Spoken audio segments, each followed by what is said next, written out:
حیات، قدرت، سننا، دیکھنا، کلام، علم، ارادہ اس کے صفات ذاتیہ ہیں، مگر کان، آنکھ، زبان سے اس کا سننا، دیکھنا، کلام کرنا نہیں۔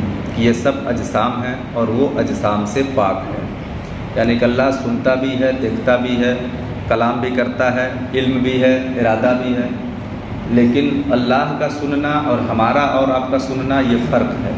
ہم سنتے ہیں تو ہمیں کان کی ضرورت ہے، ہم بولتے ہیں تو ہمیں منہ کی ضرورت ہے، ہم دیکھتے ہیں تو ہمیں آنکھ کی ضرورت ہے، ہمارے پاس اگر علم ہے تو دماغ کی ضرورت ہے، لیکن اللہ تبارک و تعالیٰ ان سب سے پاک ہے، کیونکہ یہ سب جسم ہیں اور اللہ تبارک و تعالیٰ جسم سے پاک ہے۔ اللہ کے لیے جسم ماننا بھی کفر ہے، تو اللہ کے لیے ہم جسم نہیں مان سکتے۔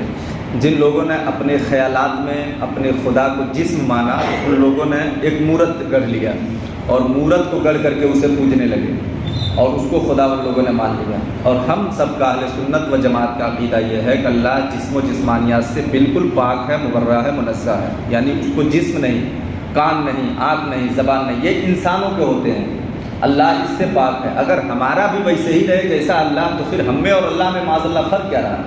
اللہ تو برتر اور بالا ہے نا، تو بہت ہی منفرد اور ایسا ہوگا کہ ہم وہم و گمان نہیں کر سکتے۔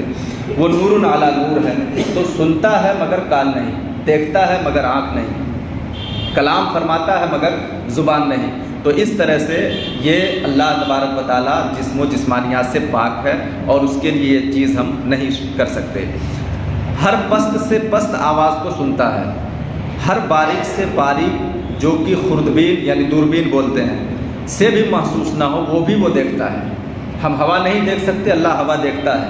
ہم روح نہیں دیکھ سکتے، اللہ روح دیکھتا ہے، لیکن اس کے پاس آنکھ نہیں۔ اس عقیدے کے ساتھ یہ ماننا پڑے گا کہ وہ دیکھتا ہے مگر آنکھ نہیں، وہ سنتا ہے مگر کان نہیں۔ تو اس اعتبار سے سمجھنا پڑے گا، بلکہ اس کا دیکھنا اور سننا انہی چیزوں پر منحصر نہیں، ہر موجود کو دیکھتا ہے، ہر موجود کو سنتا ہے۔ جتنی چیزیں ہیں سب کو اللہ تبارک و تعالیٰ دیکھتا اور سنتا ہے، لیکن کسی عزم کی ضرورت اسے ہے ایسا نہیں، وہ اس سے بالکل مبرہ و منزہ اور پاک ہے۔ وہ سنتا ہے اپنی طاقت اور قدرت سے، اس کا کمال کیا ہے، اس کی خوبی کیا ہے، کیسے وہ سنتا ہے وہ جانے۔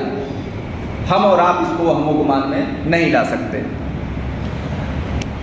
مثل دیگر صفات کے کلام بھی قدیم ہے، جیسے پیچھے میں نے بتایا کہ اللہ جس طرح قدیم ہے، ہمیشہ سے ہے، ہمیشہ رہے گا، کبھی معاذ اللہ اس کو فنا نہیں، کبھی اس کو زوال نہیں، اسی طرح اس کی صفتیں بھی قدیم ہیں۔ تو قدیم میں کلام کرنا بھی قدیم ہے، حادث مخلوق نہیں۔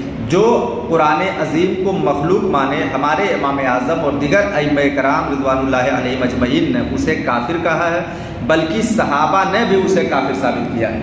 یعنی کہ اللہ کے کلام کو مخلوق نہیں کہہ سکتے، جیسے یہ کلام الہی قرآن پاک ہے، تو ہم یہ نہیں کہہ سکتے، ہمارا عقیدہ یہ نہیں ہونا چاہیے کہ اللہ نے اسے پیدا کیا ہے، نہیں، یہ اللہ کی صفت ہے۔ جس طرح اللہ کی ذات قدیم ہے، اللہ کا کلام کرنا بھی قدیم ہے۔ قدیم سمجھ رہے ہیں نا، میں بتا چکا ہوں، قدیم وہ جو ہمیشہ سے ہو، ہمیشہ رہے، جس کو کبھی زوال نہ ہو، اس کو بولتے ہیں قدیم۔ تو جس طرح سے اللہ کی ذات قدیم ہے، اللہ کی صفتیں قدیم ہے، ویسے ہی اللہ کا کلام بھی قدیم ہے۔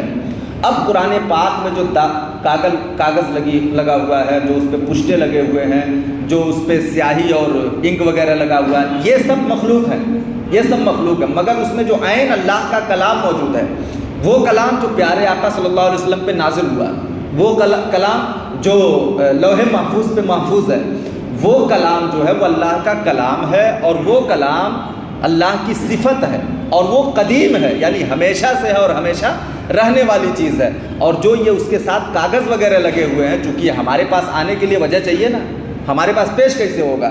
اللہ کے کلام کو سننے کی ہم طاقت تھوڑی رکھ سکتے، ہم اسے دیکھنے کی قوت نہیں رکھ سکتے۔ حضرت سیدنا موسیٰ علیہ السلام نے جب خواہش ظاہر فرمائی تھی، تو اللہ تبارک و تعالیٰ نے اپنا جب جھلک دکھلایا، نور کا پرتو دکھلایا، تو موسیٰ علیہ السلام برداشت نہیں کر سکے۔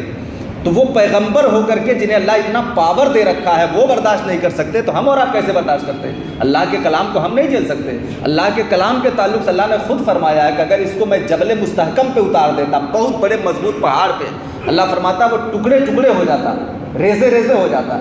تو کلام کو کوئی برداشت کرنے کی تاب نہیں رکھ سکتا۔ جب وہی پیارے آقا صلی اللہ علیہ وسلم پہ نازل ہوتی تھی، آپ کا چہرہ سرخ ہو جاتا تھا، آثار نظر آتے تھے، صحابہ محسوس کر لیتے تھے کہ وہی کا نزول ہو رہا۔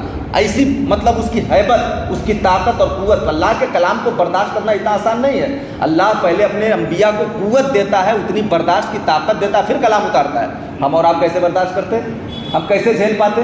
اس لیے ہمارے پاس آنے کے لیے کاغذ دفتی سیاہی کی ضرورت ہے، بات سمجھ رہے ہیں؟ ورنہ اس میں جو عین اللہ کا کلام موجود ہے، وہ کلام اللہ کی صفت ہے اور وہ قدیم ہے، اس کی طاقت اور قوت ہم برداشت نہیں کر سکتے۔